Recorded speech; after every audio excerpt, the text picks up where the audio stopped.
Good evening. Good evening. Dance വളരെ നന്നായിരുന്നു. Thanks. എവിടാ നാട്? ഒരു പരിപാടി ബുക്ക് ചെയ്യാൻ വേണ്ടിയാ. ഞാനിങ്ങനെ പരിപാടിക്കൊന്നും പോകാറില്ല. കോളേജ് യൂത്ത് ഫെസ്റ്റിവലിന് സമ്മാനം വാങ്ങിയ പരിപാടിയാണിത്. അച്ഛന്റെ ചില സ്നേഹിതന്മാർ വന്ന് നിർബന്ധിച്ചതുകൊണ്ട് ആ ബാല ഇവിടെ അവതരിപ്പിച്ചെന്നേ ഉള്ളൂ. അച്ഛൻ ഡാൻസറാണോ? No, is a retired headmaster. അച്ഛന്റെ അഡ്രസ് ഒന്ന് തരാം. ബുദ്ധിമുട്ടില്ലെങ്കിൽ അല്പം വെയിറ്റ് ചെയ്യൂ. ഞാൻ ഈ മേക്കപ്പ് റിമൂവ് ചെയ്തിട്ട് ഒന്ന് എഴുതി തരാം. Most gladly, I will wait.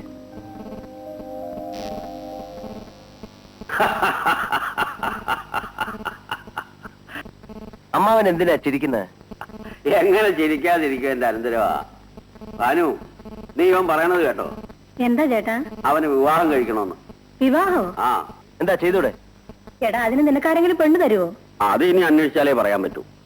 പെണ്ണിനെയൊക്കെ അവൻ കണ്ടുവച്ചിട്ടുണ്ട്, അഡ്രസ്സും കൊണ്ടുവന്നിട്ടുണ്ട്. ഇനി ഞാനൊന്ന് പോയി ആലോചിച്ച് ഉറപ്പിച്ച് നടത്തി കൊടുത്താൽ മതി. ശരിയായി പോയി. നിനക്കിനി കല്യാണം ആലോചിക്കാൻ പോകാത്ത കുറ്റമേ ഉള്ളൂ. നേരത്തെ ആലോചിക്കാൻ പോയിടത്തൊക്കെ ഉണ്ടായ അനുഭവം മറന്നു. എന്നാലും ഞാൻ പോവാൻ ഭാനു, എന്റെ അനന്തരവിന് വേണ്ടിയല്ലേ. പക്ഷേ ഒരു ആംബുലൻസ് വാൻ കൂടി പുറകെ അയച്ചേക്കണം. അതെന്തിനാ ചേട്ടാ? കയ്യും കാലും ഒഴിഞ്ഞു കിടക്കുന്ന എന്നെ അവിടെ നിങ്ങോട്ട് എടുത്തോണ്ട് പോരണ്ടേ? അവൻ ഒരു കല്യാണക്കാരിയും കൊണ്ട് വന്നിരിക്കുന്നു.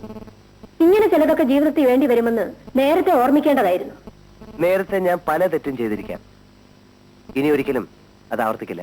എടാ അനന്തരവനെ, ഇപ്പൊ നിനക്ക് ഇങ്ങനെ ഒരു ബുദ്ധിമോശം തോന്നാൻ എന്താ കാര്യം? ഇങ്ങനെയൊക്കെ ചോദിച്ച് അമ്മാവൻ എന്നെ വിഷമിപ്പിക്കരുത്. മരണം വരെ ഞാൻ ഇനി ഒരു തെറ്റും ചെയ്യില്ല അമ്മാവ. ശരി, നിന്നെ ഞാൻ വിശ്വസിക്കുന്നു. എങ്കിൽ അമ്മയും അമ്മാവനും കൂടെ രാധികയെ എനിക്ക് വിവാഹം കഴിച്ചു തരണം. ഏത് രാധിക? അതെല്ലാം ഞാൻ അമ്മാവനോട് പറഞ്ഞിട്ടുണ്ട്. ഏതായാലും ആ പെൺകുട്ടി സമർത്ഥയായിരിക്കണം. ഇല്ലെങ്കിൽ ഇവൻ ഇങ്ങനെ വീഴാൻ കാര്യമില്ല.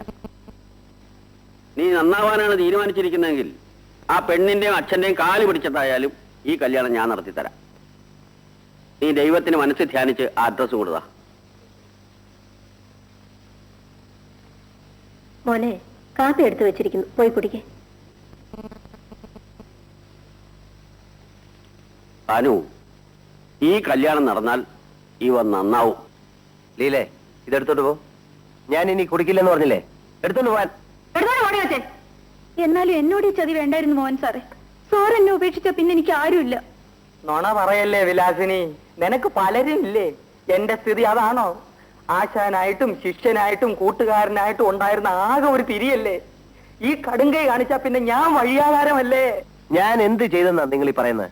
ഒന്നും ചെയ്തില്ലേ, പിന്നെ കല്യാണം ചെയ്യാൻ പോണെന്ന് പറഞ്ഞതോ? എനിക്ക് പിന്നെ കല്യാണം കഴിക്കണ്ടേ? എങ്കിൽ പിന്നെ എന്നെ ഇവിടെ താമസിപ്പിച്ചിരിക്കുന്നത് എന്തിനാ? തൊഴിൽ വെച്ചാണല്ലോ. ഞാനാണോ ഇവളോട് താമസിപ്പിച്ചിരിക്കുന്നത്? താമസിപ്പിച്ചിരിക്കുന്നത് ഞാനാ. എന്നാലും സാറിന് ഇവളോടൊരു പ്രത്യേക മമത ഉണ്ടായിരുന്നല്ലോ. മമത ഉണ്ടായിരുന്നെങ്കിൽ ഞാൻ ഇവൾക്ക് കൈ നിറയെ കാശും കൊടുത്തിട്ടുണ്ട്, ഇല്ലേ? അത് നേരാ. മേലാൽ അവിടുന്ന് വന്നിട്ടുണ്ട്, ഇവിടുന്ന് വന്നിട്ടുണ്ട്, പുതിയത് വന്നിട്ടുണ്ടെന്നൊക്കെ പറഞ്ഞ് എനിക്ക് ആളെ വിടരുത്. ഇനിയെങ്കിലും ഞാനൊന്ന് നേർവഴിക്ക് ജീവിച്ചോട്ടെ. ഓ, ഇതെന്റെ അവസാനത്തെ വരവാ. ഇതാ, ഇതിരിക്കട്ടെ. എല്ലാ ഇടപാടുകളും തീർത്തിരിക്കുന്നു. വരട്ടെ? ഇല്ല, ഞാൻ യാത്ര പറയില്ല. അത് നിന്റെ ഇഷ്ടം. ഞങ്ങൾക്കൊന്നുമില്ലേ? എല്ലാവർക്കും കൂടെ ചേർത്താ കൊടുത്തിരിക്കുന്നത്. അയ്യോ, അപ്പൊ എന്റെ കാര്യം ആശാനെ. നീ പോയി എന്തെങ്കിലും ജോലി ചെയ്യിക്കടാ. എന്നാ ഒരു തമ്പുരു മേടിക്കാനുള്ള കാശെങ്കിലും താ. ഹരിശങ്കര ശിവശങ്കരമാണ് ജീവിച്ചോളാം. ദൈവം നമ്മളെ ചതിക്കും ഉത്തമ. Not sure. ഭഗവാനെ, ഈ കല്യാണം ഒന്ന് കലക്കി തരണേ. ഇങ്ങനെയൊക്കെ ആണെങ്കിലും എന്റെ അനന്തരവനെ ഞാൻ സമ്മതിച്ചിരിക്കുന്നു ഭാനു. ഇവനെ നേർവഴിക്ക് കൊണ്ടുവരാൻ ആ പെൺകുട്ടിക്ക് കഴിയും. നേരാണോ ചേട്ടാ? അതേടി, നല്ല കുട്ടി, വീടും വീട്ടുകാരും ഒക്കെ കൊള്ളാം. പിന്നെ സാമ്പത്തികമായി അവർ സ്വല്പം പിന്നാക്കമാണ്. സ്വത്തിന്റെ കാര്യം പോട്ടെ ചേട്ടാ, വേണ്ടതിലേറെ ഇല്ലേ ഇവിടെ? നമ്മുടെ മോന്റെ കാര്യത്തിൽ അവർ അഭിപ്രായ വ്യത്യാസം വല്ലതും പറഞ്ഞു എന്നാണ് എനിക്ക് അറിയേണ്ടത്. അത് പറയാൻ ഇവനെ പറ്റി ഇതുവരെ അവർക്കൊന്നും അറിഞ്ഞൂടല്ലോ. പെണ്ണിന്റെ അച്ഛൻ ഇവനെ കാണാൻ വരുമെന്ന് പറഞ്ഞിട്ടുണ്ട്. അദ്ദേഹം എന്ന് വരും അമ്മ? 5-ാം തീയതി വരാമെന്നാ പറഞ്ഞത്. ഓ, അവന്റെ ഒരു തിടുക്കം കണ്ടില്ലേ? എന്റെ ഗുരുവായൂരപ്പ, ഈ കല്യാണമെങ്കിലും നടത്തി തരണേ. ഇത് നടക്കും ഭാനു.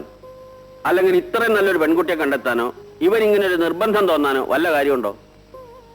ഇത് ദൈവനിശ്ചയ. മോഹൻ ഇനി ടൗണിൽ പോകുമ്പോ ആ വീടും സ്ഥലമൊക്കെ വേണമെങ്കിൽ ഒന്ന് കണ്ടോ. ശരി അമ്മ.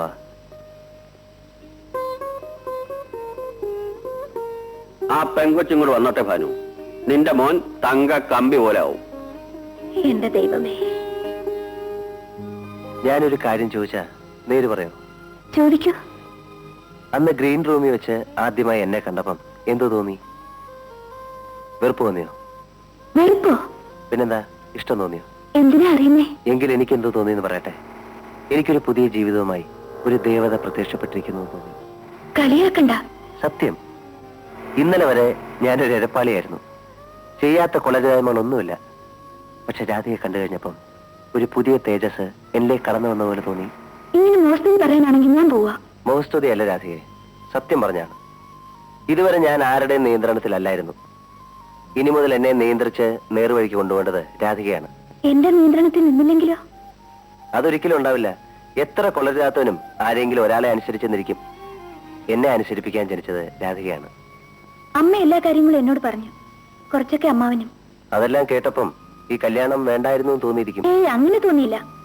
ചൂടും ചുണയുള്ള നല്ലൊരു ചെറുപ്പക്കാരൻ, നന്നാക്കാൻ കൊള്ളാവുന്ന നല്ലൊരു ഭർത്താവ്, അതാണ് തോന്നിയത്. ഞാൻ രക്ഷപ്പെട്ടു. രാധയെ എന്റെ മുമ്പിൽ കൊണ്ടുവന്ന് നൃത്തം ചെയ്യിച്ചതിന് ഈശ്വരന് സ്തുതി. ആ, ഇനിയൊരു തമാശ പറയട്ടെ. അന്ന് ഞങ്ങൾ വന്നത് നൃത്തം കാണാൻ വേണ്ടിയായിരുന്നില്ല, നൃത്തം പൊളിക്കാനായിരുന്നു. കയ്യിലൊരു നീർക്കോലി ഉണ്ടായിരുന്നു. നീർക്കോലിയോ? അതെ. പക്ഷെ നൃത്തം തുടങ്ങിക്കഴിഞ്ഞപ്പം നീർക്കോലിയെ പുറത്തെടുക്കാൻ തോന്നിയില്ല. എല്ലാം മറന്നുപോയി. ആളുകളുടെ ഭാഗ്യം. എന്റെയും.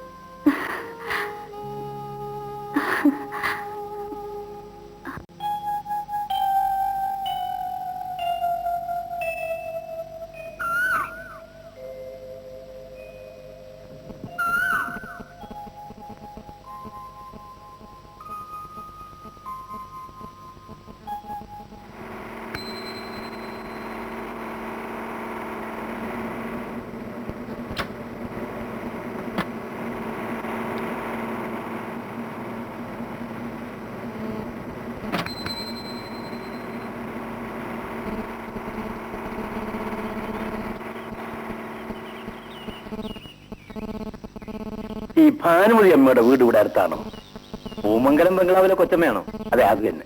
ഈ വഴി നേരെ അങ്ങോട്ട് ചെല്ലുമ്പോ ഒരു വളവുണ്ട്. അവിടെ ആരോട് ചോദിച്ചാലും പറഞ്ഞു വലിയ ഉപകാരം. നീ ഉത്തവനെ അടിച്ചോ? അടിച്ചു.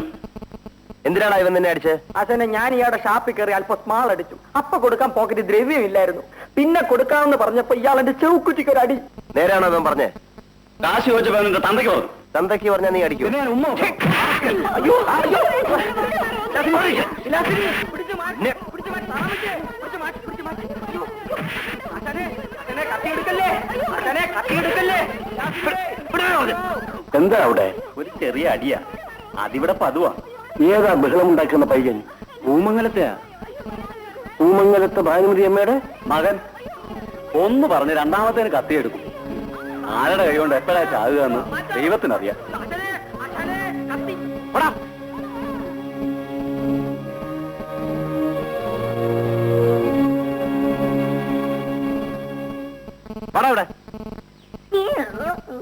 ഇനി ഇവിടെ കേരളെന്ന് പറഞ്ഞു പോയവനാ